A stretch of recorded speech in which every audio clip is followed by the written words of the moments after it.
Hello and welcome. Thanks for joining me. Today we're going to do a differential oil change on this truck behind me here. It's a 2016 Mack and it's time for to change the oil in the differentials. Just going to show you how you can do it yourself if you want to. It's good way to get to know your truck.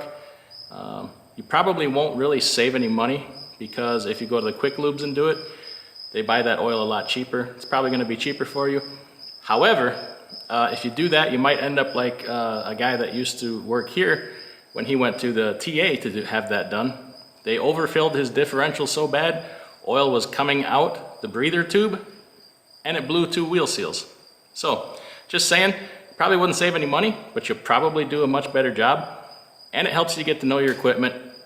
It's a good starter job if you're trying to just learn how to do things on your truck. So just going to show you here today. It's real simple. I'm only going to show you on the rear differential because the front and rear, they're going to get done exactly the same. The front just might take a little bit more oil. First thing you want to do is find out your service interval on your truck and what kind of oil. Most of your over-the-road trucks are going to have a 500,000 mile service interval if you are using full synthetic.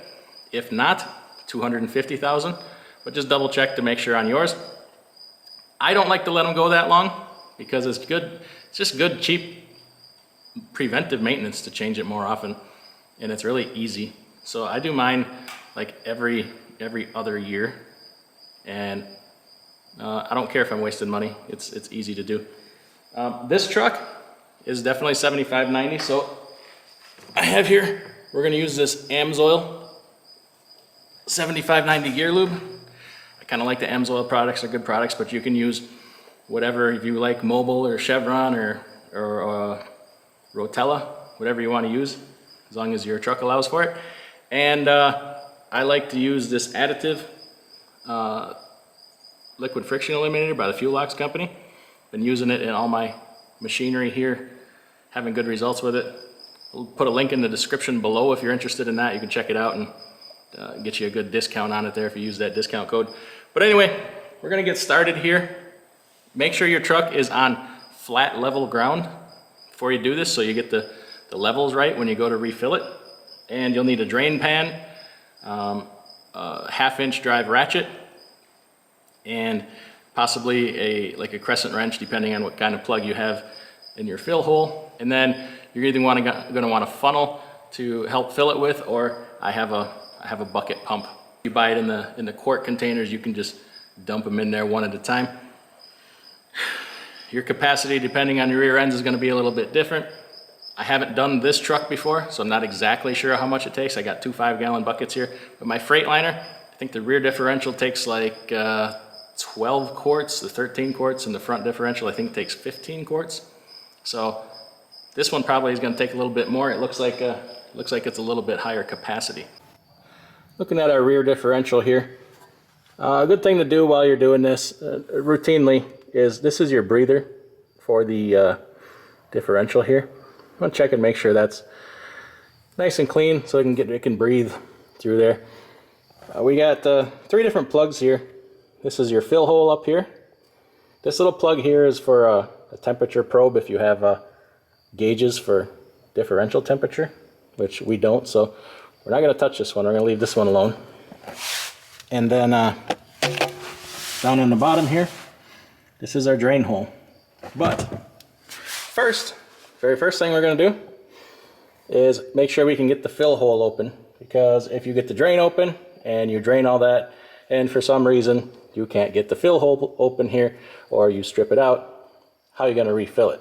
So make sure you have the ability to fill it before you pull the drain. So I'm just going to do that quickly here. We're going to probably lose a little bit here, but I just wanted to show you.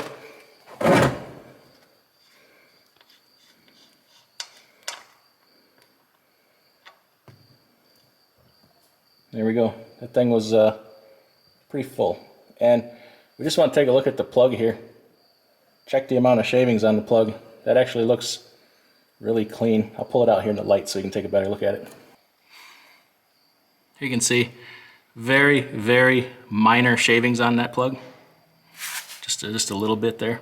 So really, if you have chunks of metal, That's really bad. You don't want any chunks. You're gonna have always a little bit of filings. That is pretty normal. Excessive, yeah, then that's bad too. Clean this plug up before you put it back in, and we'll clean it again before I put it in there. Spray it off, clean her up nice. That differential was pretty full. When I pulled that plug, a lot of oil started coming out. That thing was over full. I haven't had this truck this long, so this is the first time getting into these here, so it's a good thing we're doing this. We'll change it, get it at the right level, and be good to go from there. And then we'll go ahead and pull the plug on the drain here. Get this baby draining.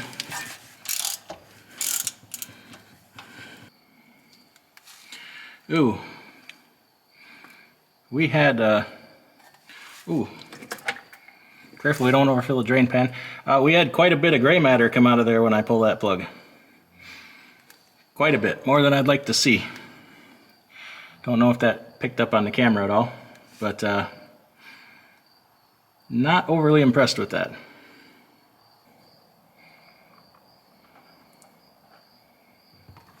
And there's more. Jeepers cripes. A lot of metal shavings in this rear end.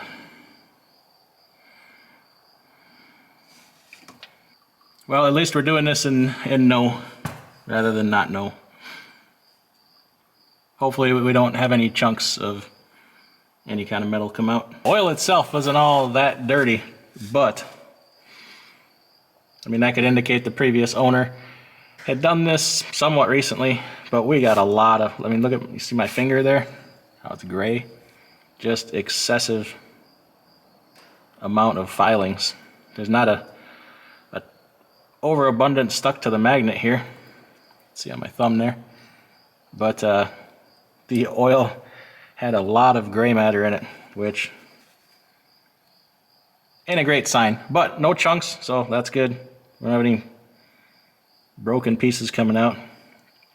Hadn't had any problems with this differential, just time to service it. So I'm gonna let that drain a good long while, and then I'm gonna take at some point, try and flush it a little bit, pour some clean oil in there just to make sure everything's kind of flushed out a little bit. Not gonna use diesel or kerosene or anything, I'm just gonna use oil. Clean this plug up, we'll let her drain, then we'll get ready to fill it. All right, so you can see I cleaned up this plug real nice. I just hit it with some brake clean and wiped it. About the amount of silver that came out of here, it was a considerable amount in the oil. It doesn't necessarily mean something is broken or whatever. It just means there's wear, right? It's just filings, and we got some wear going on in there, and it's good to be aware of that, because then, you know, we could prepare, hey, we might need a differential sooner than a lot later. So I'm just going to thread this back in here. Careful not to cross thread it. Should turn nice and easy. And I'll come back later and hit her with my torque wrench to the proper spec. And I got to look that up. I believe it's 50 pounds, but I'm not going to video that. It's just me torquing it down with the wrenches. This is the contraption here I'm going to use to fill it. Just a bucket pump with this little nozzle on the end. We'll put this end in the hole on the side of the differential, and then just pump the handle here. And when it gets to the top, it's going to trickle out the hole, and we're full. So I'm not going to video that part because this is going to be in the way. You're not going to be able to see anything anyway. Up to the top, you can see it's just starting to trickle out there. I just pumped it in by hand, and that is full. We'll take our clean plug here, put it back in. Once again, careful not to cross thread it. And then all I got to do is tighten up my plugs. I'm going to spray this with a little bit of brake clean to get all that oil off of there, so it looks good. And then I'm going to take her on a test drive, let everything circulate there. Come back here, park her on flat level ground again, and check the level. And if I got to top it off, I'll top it off. If not, we're good to go for another, on this truck, 500,000 miles. I don't let them go that long, but that's the service interval. We're good to go until next time. So if you like this kind of thing, make sure you hit the thumbs up button, like and subscribe. We'll see you next time.